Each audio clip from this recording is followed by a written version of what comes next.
Buonasera e ben ritrovati con l'informazione flash di New Sicilia, i principali titoli del pomeriggio. In apertura le parole del presidente Renato Schifani, che ha commentato la mozione di sfiducia depositata dalle opposizioni nei suoi confronti. La vita del presidente della regione è tutta in salita, ha spiegato il governatore siciliano, concetto che approfondirà martedì in aula durante la discussione.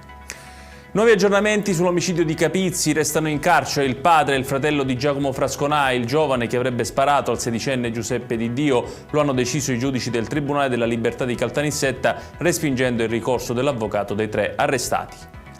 Svolta epocale per Mondello. Dopo la revoca della concessione alla società italo-belga, il borgo marinario palermitano sarà diviso in 14 lotti, di cui 7 saranno destinati a spiaggia libera. Circa 15.000 cittadini hanno manifestato nel primo pomeriggio lungo le strade di Messina contro il ponte sullo Stretto. Il corteo, organizzato dal Comitato No Ponte, ha visto la presenza di diversi esponenti politici, tra questi anche la segretaria nazionale del PD, Elly Schlein.